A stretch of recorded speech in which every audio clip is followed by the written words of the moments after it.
Success is not being the best. It's about being better than you were yesterday. Focus on your goals, study with passion, and watch your dreams become a reality. Embrace the challenges because they will lead you to greatness. So success is not final and failure is not fatal. It's the courage to continue that counts. Chase your dreams, not perfection, right? Hello my beautiful people, welcome back to my channel in with Pooja. So आज के दिन की शुरुआत मेरी हो चुकी है। अपना मॉर्निंग रूटीन फिनिश करने के बाद सबसे पहले मैं अपने पहले स्लॉट में इंग्लिश को टाइम दे रही हूँ। और इंग्लिश में बहुत सारे ग्रामर में आप सभी को पता है कि रूल्स होते हैं। अगर हम सारे रूल्स को याद करने बैठेंगे तो हम सारे रूल्स याद नहीं रख पाएंगे। ये हमारे माइंड में रिटेन तभी रहेंगे जब हम इन्हें पढ़ने के साथ साथ क्वेश्चन प्रैक्टिस भी करते रहेंगे। तो डेली बाय डेली आज मेरा जो प्रैक्टिस का सेशन है इंग्लिश में वो स्पॉटिंग एरर का है। सबसे पहले थ्योरी पोर्शन जो है उसको मैंने सारा अच्छे से कवर कर लिया है, सारी चीजें नोट्स में रख ली हैं, प्रिपेयर कर ली हैं। अब क्वेश्चन प्रैक्टिस की ही बारी है। तो क्लासेस में भी मैम क्वेश्चन प्रैक्टिस अच्छे अमाउंट में कराती हैं। इसके अलावा शीट्स वगैरह भी देती हैं और बुक भी जो मैंने आप सभी के साथ में शेयर की है उन सभी बुक से मैं क्वेश्चन प्रैक्टिस भी करती हूँ। लेकिन जो छोटे छोटे रूल्स होते हैं ना, जैसे कि डिड के साथ हमेशा वर्ब का फर्स्ट फॉर्म ही यूज होता है, हैव के साथ वर्ब का थर्ड फॉर्म यूज होगा, अगर प्रिवेंट है तो प्रिवेंट के साथ में फ्रॉम आता है, टू नहीं आता है, या फिर विल शैल अगर है या मॉडल है कोई तो वहां पे वर्ब का फर्स्ट फॉर्म होगा। ये सारी छोटी छोटी चीजें जो हैं वो जब हम क्वेश्चन प्रैक्टिस करते हैं, जितना ज्यादा हम प्रीवियस ईयर क्वेश्चन भी लगाते हैं, तो जब हमारा यही चीज अगर गलत भी होता है क्वेश्चन तो हम उससे सीखते हैं। और आज मेजरली हम बात भी इसी टॉपिक पे करने वाले हैं कि अपनी गलतियों से सीखना, राइट। तो इसी तरीके से हर सब्जेक्ट में हमें इसको अप्लाई करना है। हम जब क्वेश्चंस लगाते हैं गलत होता है तो हमें उससे सीख करके और उसे एक शॉर्ट नोट्स में या फिर जो भी आपके पास छोटी सी पॉकेट डायरी में उसे जरूर नोट डाउन करें, क्योंकि लास्ट मोमेंट पे इतनी सारी पूरी किताबों को फिर से रिवाइज कर जाना और हमारी नोट्स में जहां हमने ढेर सारे क्वेश्चंस प्रैक्टिस किए होते हैं, तो क्वेश्चन प्रैक्टिस जब कराया जाता है तो मैम लोग अक्सर या जो भी टीचर से आप लेक्चर अटेंड कर रहे हैं या बुक से कर रहे हैं तो 10-10, 20-20 क्वेश्चन एक रूल पे बहुत सारे क्वेश्चंस होते हैं, तो उनमें से एग्जाम टाइम में हम नहीं छांट सकते। इसलिए जो क्वेश्चन लगता है कि ये यूनिक है, इस टाइप के अगर जो एरर है वो ज्यादा आ रहे हैं क्वेश्चंस या ये कॉमन रूल है तो उसको हम अलग से लिख लेंगे अपनी नोट्स में, तो फिर वो हमारे लिए एक समरी हो जाएगा और वो हमें कहीं ना कहीं हेल्प करेगा।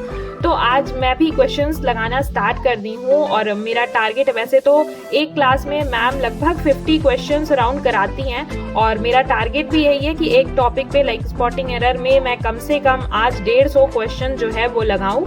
और आप लोगों का क्या टारगेट रहता है कमेंट में जरूर बताइए कि आप लोगों की प्रैक्टिस कैसी चल रही है। आज मेरा डे नंबर 29 है DSSB की प्रिपरेशन का। आप सभी को पता है कि ये 90 डेज चैलेंज का सीरीज ब्लॉग जो है वो मैं लेके चल रही हूँ। और आप लोगों ने अपनी प्रिपरेशन स्टार्ट कर दी या नहीं, और अगर नहीं स्टार्ट की है तो देखिए बहुत सारे नोटिफिकेशंस जो भी अभी रिसेंटली मैंने आपके साथ में शेयर भी की थी, तो इतनी न्यूज़ आ रही हैं, तो अभी किस चीज़ का वेट करना है, अभी और हमें टाइम वेस्ट नहीं करना है, क्योंकि आप सभी को पता है कि वैकेंसीज आने के बाद हमें ज़्यादा टाइम नहीं मिलने वाला। सिर्फ 2 महीने का टाइम अगर हमें मिलेगा तो 2 महीने तो हमें रिवीजन में चाहिए, क्योंकि इतने सारे सब्जेक्ट हैं। हम इतने सारे सब्जेक्ट को अगर जो हमने नोट्स भी प्रिपेयर किए ना, अगर उन्हें भी रिवाइज करने बैठेंगे तो जो सेम टू सेम जो हमने केवीएस के टाइम पे किया कि इतना कम टाइम मिला और हम रिवीजन के लिए भी इनफैक्ट हमारे पास टाइम नहीं था, तो हमें वो गलती वापस से रिपीट नहीं करनी है। वैकेंसीज का वेट करेंगे तो वो टाइम सिर्फ रिवीजन को डेडिकेट करना है। अभी स्मार्ट वर्क और हार्ड वर्क दोनों की ज़्यादा ज़रूरत है, तो अपनी प्रिपरेशन को हम सभी को स्टार्ट कर देना है बहुत अच्छे तरीके से। और जो हमारा गाइडेंस होना चाहिए ना, आप जिससे भी गाइडेंस ले रहे हैं, जिस भी तरीके से जिस भी ट्रैक पे चल रहे हैं, तो आपको पता होना चाहिए कि आपका मेन गोल क्या है। और अगर आपको रास्ता ही सही नहीं पता रहेगा तो आप उस गोल पे सही तरीके से और जल्दी नहीं पहुंच पाएंगे। बहुत लोग सक्सेस अचीव करते हैं, लेकिन सक्सेस अचीव करने का टाइमिंग जो है कोई जल्दी अचीव कर लेता है, कोई लेट अचीव कर पाता है। और इन सभी सक्सेसफुल लोगों की जब आप स्टोरी सुनेंगे ना कि कैसे उन्होंने सक्सेस अचीव की, और जब वो शेयर करेंगे तो उनकी बातें हमेशा यही होती हैं कि उसमें यही जिन लोगों को भी सक्सेस अचीव करने में टाइम लगा तो वो यही कहते हैं कि हमारे पास गाइडेंस की कमी थी, लैक ऑफ गाइडेंस की वजह से ऐसा हुआ, या फिर उनके रास्ते में लॉट्स ऑफ डिस्ट्रैक्शंस थे। डिस्ट्रैक्शन सबके पास होते हैं, लेकिन वो उस डिस्ट्रैक्शन को ओवरकम नहीं कर पाए सही गाइडेंस ना मिलने की वजह से या फिर पता ना होने की वजह से, है ना। इसके अलावा बहुत बार लोग ये भी कहते हैं कि लोग सही रास्ता चुनने की बजाय वो पाथ ही गलत चूज कर लेते हैं, तो फिर वो अपने गोल पे जिस टाइम पे उन्हें पहुंचना है वो औरों से पीछे हो जाते हैं। देखिए, बहुत सारे लोग कहेंगे, आज सक्सेस पाने के बाद बहुत सारे लोग कहते हैं कि अरे किस्मत अच्छी थी इनकी, इसलिए इतना जल्दी सारी चीजें हो गई, या फिर ये इन्होंने ऐसा अचीव कर लिया। वही लोग आपको जब आप अचीव नहीं कर पाएंगे, तो ऐसा जेन्युइनली छोटे छोटे एग्जांपल्स हैं, आपकी लाइफ में भी ऐसा होता होगा। जब नहीं हो पाता तो इंसान किस्मत को दोष देता है, डेस्टिनी को अपने बोलने लगता है कि ये हमारी डेस्टिनी, हमारी किस्मत में ही नहीं था, या फिर इन्होंने तो किस्मत से अचीव कर लिया। आपको वही चीज़ अचीव करने के बाद ऐसा बोलेंगे। तो देखिए, हमें ना अपने हार्डवर्क से अपने किस्मत को पीछे छोड़ना है। अगर आपको लगता है कि आप कोई चीज़ अचीव करने में बहुत मेहनत कर रहे हैं, बहुत हार्डवर्क कर रहे हैं, लेकिन फिर भी आप वो चीज़ अचीव नहीं कर पा रहे हैं, तो आप अपने पाथ को देखिए कि आप कहाँ मिस्टेक कर रहे हैं। कहीं ऐसा तो नहीं है कि आप जिस रास्ते पे जा रहे हैं वो रास्ता ही गलत है, आपकी वे ऑफ लर्निंग ही सही नहीं है। तो ये भी एक बहुत बड़ा वजह हो सकता है आपकी फेलियर का या फिर आपके सक्सेस में डिले का। तो इस चीज को हमें ध्यान रखना है। और जो गलती हम जिनका भी अगर केवीएस में जैसे टीजीटी पीजीटी जिन्होंने दिया, उनका अगर नहीं हो पाया किसी भी वजहों से, तो अभी वो देखें, खुद को चेक करें कि कहाँ पे मिस्टेक थी। हो सकता है प्रिपरेशन में ही कोई कमी रह गई हो, है ना, या कोई ना कोई वजह तो होगी ही जिसकी वजह से वो औरों से पीछे रह गए या नहीं हुआ। तो बजाय इसके कि बिल्कुल डिमोटिवेट हो जाना, आप और जमकर मेहनत कीजिए। और अभी हमारे पास टाइम है, खुद को ये टारगेट दीजिए कि इस साल आपको अगर जॉब लेने का आपका गोल है तो इस साल आपको कहीं ना कहीं जॉब जरूर ले लेनी है। तो आज का मेरा पहला स्लॉट कंप्लीट हुआ, और पहला स्लॉट कंप्लीट करने के बाद जैसा कि मैं यूजुअली चली जाती हूँ अपना मील प्रिपेयर करने, तो आज मैं लंच में अपना फेवरेट बना रही हूँ। तो मैं बहुत एक्साइटेड भी थी, और बहुत दिनों से, मतलब 2-3 दिन हो गए थे, बीच में मिस हो गया था मेरा ब्लॉग जो है, डेली ब्लॉग, वो आपके साथ में नहीं आ पा रहा था, मैं आपसे शेयर नहीं कर पा रही थी।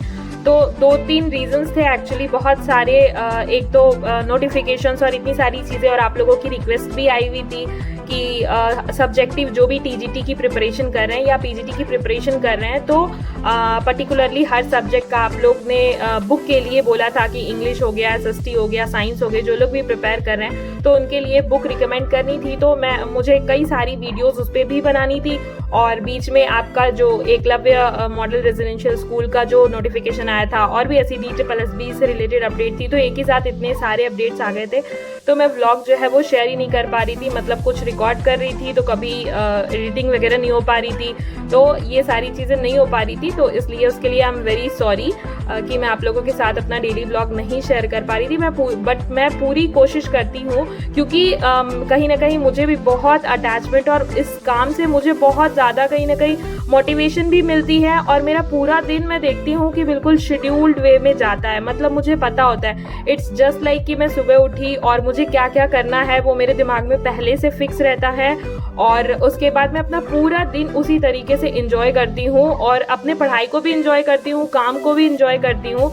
और आप लोग भी, अगर आप घर में रहते हैं, मतलब अपनी प्रिपरेशन कर रहे हैं घर से ही, या फिर अगर बाहर से कहीं प्रिपेयर कर रहे हैं, बाहर रह के पढ़ाई कर रहे हैं, या जॉब पे जाते हैं, तो आपका दिन भी कहीं ना कहीं ऐसा ही शेड्यूल्ड होता होगा। क्योंकि बिना शेड्यूल्ड जो चीज़ें चलती हैं ना, वो तो बिल्कुल लाइफ लगता है कि एकदम रुक गई है, कोई शेड्यूल ही नहीं है। तो मेरा दिन ऐसा ही जाता है, और मैं यही उम्मीद करती हूँ कि आप सभी भी अपनी लाइफ को एक शेड्यूल्ड वे में, एक proper time table, proper study plan, proper routine के साथ में आप लोग स्पेंड करते होंगे अपना पूरा दिन। और आज तो मैं बहुत ज़्यादा खुश एक और वजह से भी थी, जिसकी वजह आप लोग हैं।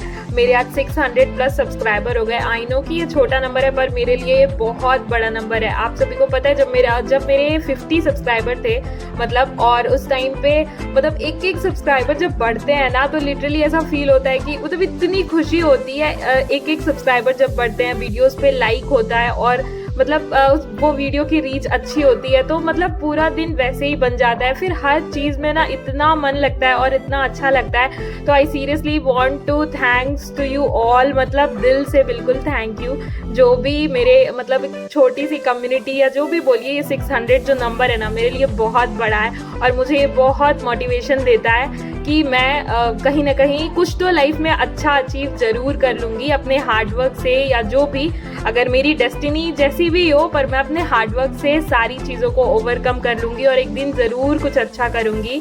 और आप सभी के लिए भी मैं यही विश करती हूँ कि सभी जितने भी एस्पिरेंट्स हैं सभी कहीं ना कहीं एक अच्छी जगह पे जो वो चाहते हैं, जो उनका गोल है वो अचीव करें, वो सेटल हो जाएं। और thank you so much, really it means a lot guys कि आप सभी ने मतलब चैनल को सब्सक्राइब किया एंड बहुत अच्छी फीलिंग आती है।